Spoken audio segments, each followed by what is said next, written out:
There was a point in my life when society convinced me that I was an imposter in this country, one who did not deserve the right to healthcare. I thought that I would hide forever, enclosing my identity and live in what seemed to be a double life. What's going on, fools? This is Irvin from Fools and Medicine, and today I'm going to read to you my personal statement. So, before I get started, to be honest, I just want to mention that personal statements can be very personal. For me, it's extremely personal, and honestly, I don't even know if I'm going to upload this because a lot of the stuff there is, like I said, very personal and, to be honest, very, very vulnerable. And so if I upload this, then I upload it. But if not, it's because I decided that it was just too much. But anyways, personal statement. What exactly is that? Well, personal statement is pretty much your story. And so when you apply to like med school, for example, in my case, they're going to ask you to submit a personal statement. And pretty much what they ask you is, why do you want to go to medicine? Right? Goals for the personal statement, just to summarize, you want to tell them your story. 2, it has to be personal. It's your story, not someone else's. And 3, at least for my personal statement, my goal was for the reader to read my personal statement and know exactly why I want to go to medical school. Another thing I want to mention, when you have someone review it, people are going to give you comments. People want to help you out, and they might tell you what they think you should write and all that stuff. And you know, be very thankful and respectful that people are willing to help you out. But know that ultimately, this is your personal statement, and if there are certain things that someone wants you to write about, you don't really have to. Just be appreciative that someone's willing to help you, but do what's right for you, right? So in my personal statement, like I said, you're gonna see that it's very background heavy, and I ultimately felt like that was just the right thing for me because, to be honest, like, my background is the reason why I chose medical school. So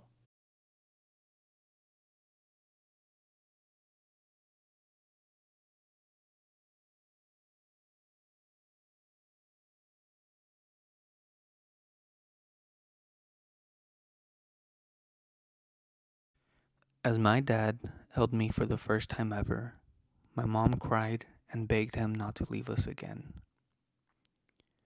A few months prior, she had gone through a traumatizing experience when she attempted to deliver her baby in the underserved regions of rural Mexico.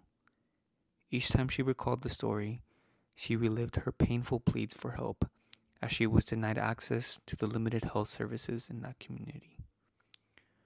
Obligated to leave while being 9 months pregnant, she made the hours long trek back to her village by foot. That night, my mother was turned away and left to her own devices. That night, I was born. No parent should have to decide between supporting their family financially and being separated in times of needs. For my parents, this decision troubled their conscience every time my dad would leave us to make the dangerous journey through the desert to head to the US. He would spend half of the year migrating from one agricultural camp to another, being exploited and in a way dehumanized by the constant discrimination he had to face as a migrant worker with no rights. But after my mom's traumatizing birth experience, she vowed to break the migration cycle that was separating us and endangering my father. Unfortunately, this did not last long, and everything changed when my older brother experienced a series of seizures that terrified my family. Due to Mexico's under resourced health system, the recommended treatment plan was unaffordable.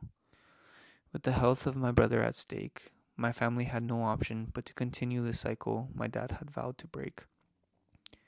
Back in the US, he continuously reflected on our situation, and after several discussions with my mom, they concluded that my brother and I could not be raised in the poverty, crime, and corruption we were experiencing. This reality convinced them to bring our family to the US to begin a new life. At the age of 2, this is where my life as an undocumented immigrant began.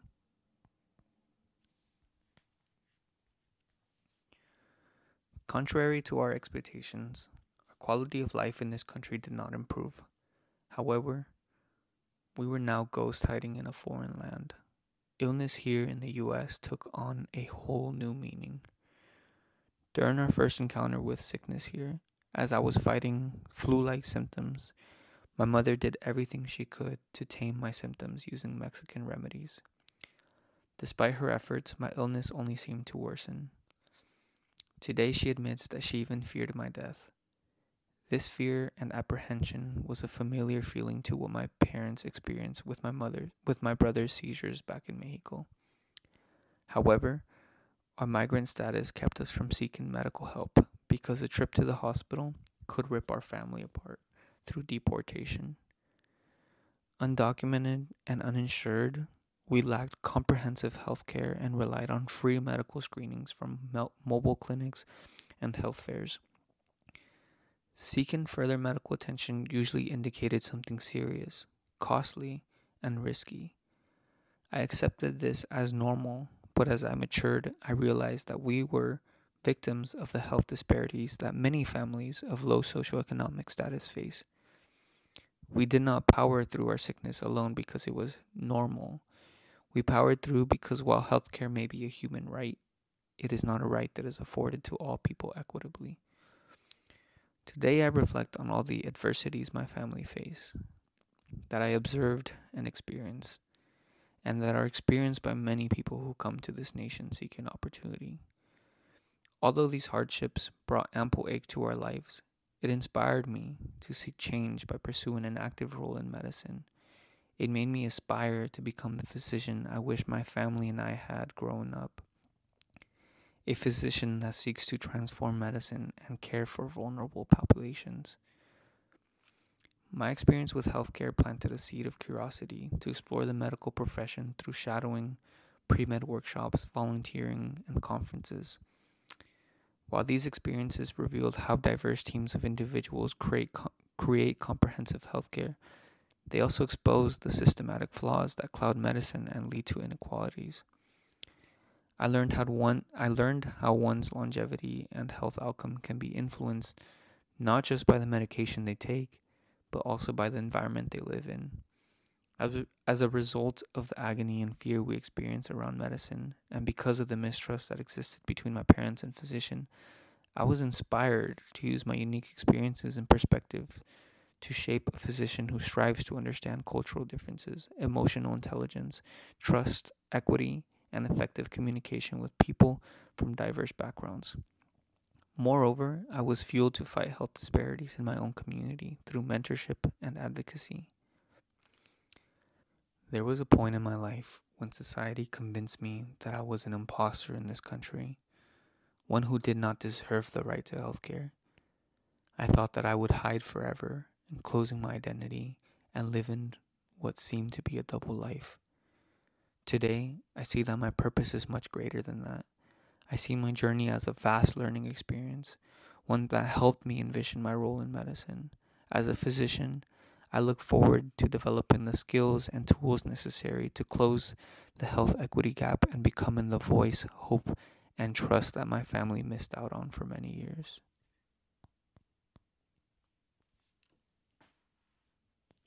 All right, y'all. Well, there you have it. That is my personal statement. As you can see, it was very background heavy, and I did it on purpose because I feel like I could not answer the question of why medicine without going through my background. I felt like they had to understand my story for them to understand why medicine. And I had to be honest, the reason I decided I want to go to medical school wasn't because I had an amazing doctor experience or interaction growing up or anything like that. It really wasn't. It was honestly the lack of that, and not growing up ever really seeing a doctor or having my parents receive that health care. So, at the end of the day, my best advice is to stay true to yourself, because even when you get to your interviews and people try to understand who you are as a person, what you write in your application will pretty much show when you're face to face with someone. People can tell when you're being authentic and genuine. And for me, that was the most important thing. I wasn't going to pretend to be someone I wasn't. Yeah, when it's interview time, you want to be in your best behavior, whatever. And that's cool. But also be yourself, you know? Be who you are and really own that. A lot of people come to medicine, and because it's popular buzzword or whatever, to say, oh, I want to treat underserved people. It's like everyone says that, and how many people truly mean it? And can you show that through your story? And if you can, that's gonna actually show what you care about more than just telling them. But anyways, y'all, I hope you guys find this helpful. I know in terms of people applying to medical school, the application is due in probably a couple months, probably like 5 months or so. And, it does take a while, It can take up to, people usually do a couple months writing their application, writing their personal statement, and just having people review it a ton of times, and, just make that as best as you can. To be honest, just a quick little tip for me, it was really hard to get my personal statement started. I had writer's block for many weeks, and I just couldn't get it started. I'm like, what do I do? What do I do? This has to be the best essay ever. Like, I worked so hard to get to this point. Like, this has to be my best work ever, And one day, I literally just sat there. I was like on the floor, actually, like on a beanbag, and I just started playing music that I had been listening to growing up. Certain songs by like Los Tigres del Norte that just reminded me of my family story. And I just sat there, and then I got like this whiff of inspiration, and I took out my laptop and I wrote my entire first draft in like an hour or something like that, just nonstop, just kept writing. And obviously it wasn't perfect or anything, but it was pretty much the entire foundation of my final personal statement. So, try to not force the writing. Just when you feel that inspiration, just pull out your laptop and start typing. Anyways, y'all, I hope you guys found this useful. The reason why I'm doing this is because, you see a lot of people talk about their personal statements, and at least for me, when I would read them and stuff, I just felt like I didn't relate. I felt like I couldn't talk about my parents or family friends who were doctors, who were neighbors, who I looked up to, or anything like that.